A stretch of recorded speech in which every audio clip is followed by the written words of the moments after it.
Les amis, on est encore une fois en train de passer une soirée de Coupe du Monde incroyable, les mecs. L'Argentine se qualifie encore une fois pour ce soir au tir au but contre les Pays-Bas. Un match de fou. Un match de fou furieux. On est sur une Coupe du Monde qui va prendre de l'énergie pour cette saison. Mais on est sur une Coupe du Monde historique.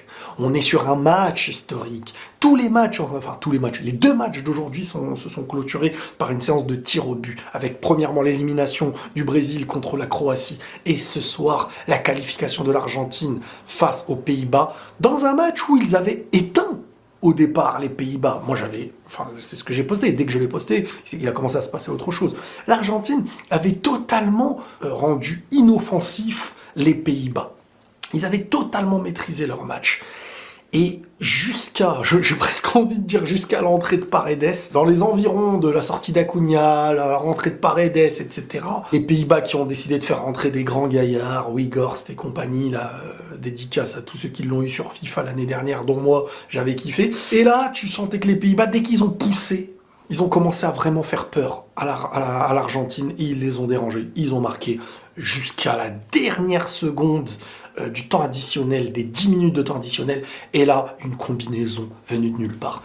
En dehors de ce moment où les Pays-Bas devaient pousser à tout prix pour revenir au score, et après l'égalisation, les Pays-Bas n'ont plus été dangereux. Les Pays-Bas, en fait, ont été perturbants dès lors qu'il fallait se déséquilibrer sur le terrain pour aller pousser l'Argentine, à leur laisser rattraper ces buts d'écart. Mais sinon, pour aller chercher un score, ils ont jamais, pour moi dans ce match-là, été chercher un score, jamais été chercher un résultat qui irait dans leur sens, les Pays-Bas.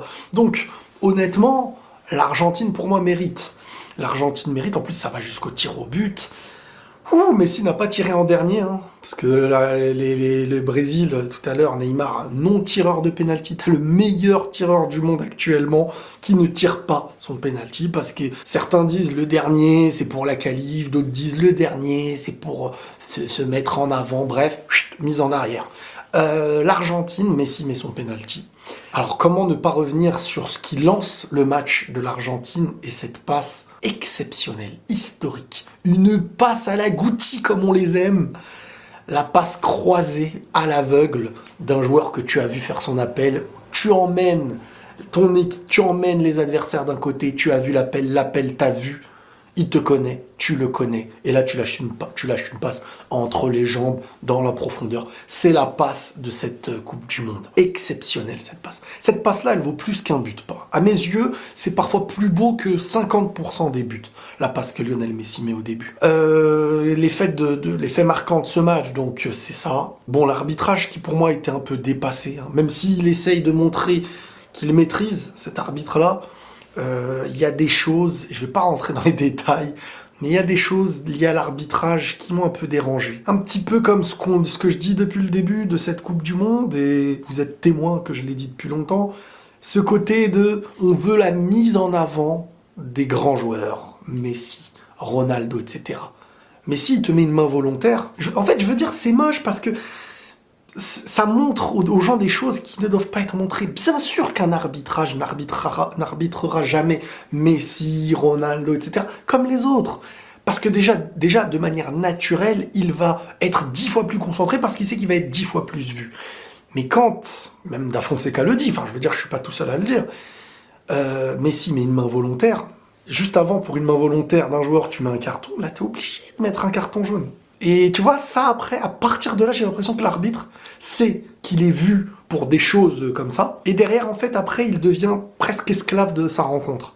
Esclave des attitudes adverses, esclave de beaucoup de choses. Bref, l'Argentine mérite sa qualification. Une séance de tir au but... Est-ce que vous vous rendez compte de ce truc-là ou c'est que moi? J'ai le sentiment que les gardiens ont pris le dessus sur les tireurs dans les séances de tir au but. Pour moi, avant, les tireurs, ils avaient vraiment le dessus. C'était, c'est un penalty, c'était 95% d'être un but. Aujourd'hui, stress additionné à séance de pénaux rend les gardiens beaucoup plus... surtout, je sais pas si c'est parce qu'il y a une étude qui est faite des gardiens par rapport aux joueurs et tout, et donc forcément, le stress additionné, les cages ont l'air plus petites, les gardiens ont l'air plus gros, et le gardien Martinez de l'Argentine, En séance de tir au but, il est incroyable. Incroyable. C'est des gardiens qui t'emmènent dans des demi-finales. Parce qu'une séance de tir au but, tu peux avoir l'Argentine qui sort, en fait. Le gardien, il a son utilité dans ces moments-là. Et l'Argentine, je voulais revenir sur certaines choses. L'Argentine, elle a du caractère. Et c'est important d'avoir du caractère quand tu veux aller loin dans une compétition. Elle a un caractère où elle va se battre comme une équipe inférieure parfois. Vous voyez, parfois, t'es une équipe inférieure, tu donnes beaucoup plus de physique, de défense, que de finesse et de technique. Cette Argentine, je vous le dis, parfois, c'est l'Uruguay avec Messi, en fait. Quand tu vois l'entrée de Paredes, c'est pas une boucherie, le truc. C'est 3 boucheries, à lui tout seul. Il rentre, alors il peut mériter un rouge sur ce qu'il fait. Parce que le tacle, c'est un carton jaune, et juste derrière, boum, une grosse frappe sur le banc, volontairement. C'est comme un coup, en fait, pour moi. Mettre un tir volontairement sur des gens, c'est comme un coup. Alors, il pourrait être défendu par l'idée que son tir sur le banc, hollandais serait une volonté de concentration sur le terrain, vouloir dégager le ballon hors du terrain, tout simplement. Donc ça peut l'aider. Ça peut l'aider. Mais honnêtement, c'est un match très compliqué à arbitrer, mais voilà, quand je vois les Argentins après les 90 minutes plus 10 rentrer sur le terrain et jouer les nerveux avec l'arbitre, vous méritez une tarte à ce moment-là. Parce que, sincèrement, vous n'avez pas à vous plaindre du tout de l'arbitrage à ce moment-là. Alors certes, l'Argentine maîtrisait son match totalement, et sur des petits détails, Coupe du Monde impose, il s'est passé l'égalisation. Ça n'empêche que les joueurs qui sont rentrés pour l'Argentine servaient un peu à casser la fin de match. Simeone, après ce match, va appeler Paredes en lui disant « Frérot, j'ai jamais vu un joueur aussi propre que toi. » On n'en est pas loin, parce que si c'est le type de joueur, je me demande pourquoi il n'est pas à l'Atlético. Surtout qu'attention, Paredes, il rentre avec cet esprit d'avoir à casser le jeu. Mais Paredes, c'est aussi un bon joueur. Paredes, il a une bonne patte. Mais l'Argentine, voilà, elle a cet aspect du jeu où elle peut casser le jeu. Cet aspect où elle peut te rentrer dedans. Cet aspect où tout le monde donnera sa vie. Alors c'est parti de leur côté, mais parce qu'il y a aussi cette niaque. Parce qu'il y a aussi, voilà, un gardien mort de faim, une équipe est entourée. C'est presque entouré de tout ça, même si ce n'est qu'un joueur. T'as Lionel Messi, qui fait une première mi-temps de très très très haut niveau. Après, la deuxième arrive, on sent que le gars... C'est Messi, à son âge et tout, il commence un peu à s'essouffler.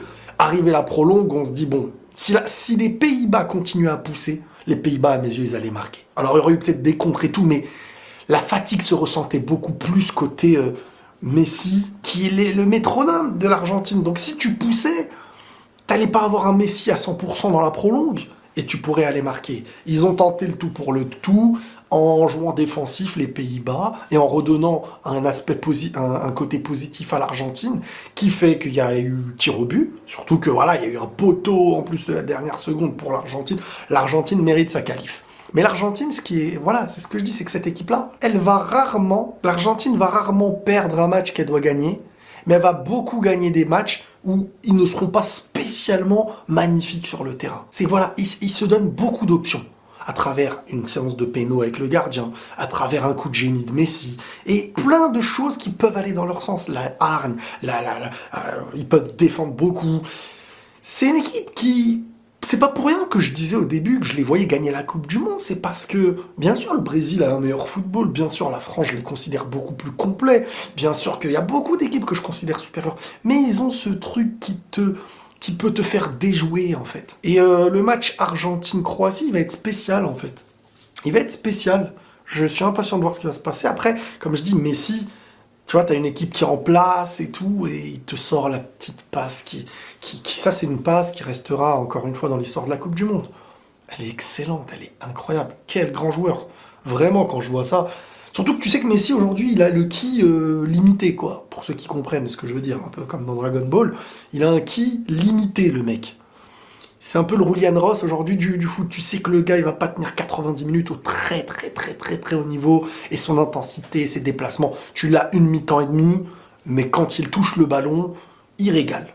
Tu vas pas l'avoir en profondeur. Tu vois, il vient chercher le ballon, il sert. Et s'il a une vraie position de tir, il marque. Bref... C'est dur, hein, les compétitions de haut niveau. C'est très dur, les gars. Là, tu sens que vraiment, tu vas au bout, tu veux chercher ta victoire, c'est pas facile. Hein. Ça, faut voir demain pour l'équipe de France. Ça va pas être facile d'aller chercher ta victoire comme ça. C'est des matchs là où tout le monde donne leur vie pour leur pays. Voilà les amis, l'Argentine est qualifiée, l'Argentine jouera contre la Croatie et demain on a le droit à un Maroc-Portugal et un France-Angleterre. On va se régaler encore une fois. C'était exceptionnel aujourd'hui, je pense que ce sera exceptionnel demain. On est en Coupe du Monde et c'est la journée dans laquelle je ressens le plus la Coupe du Monde. Prenez tous soin de vous les amis et la paix sur vous.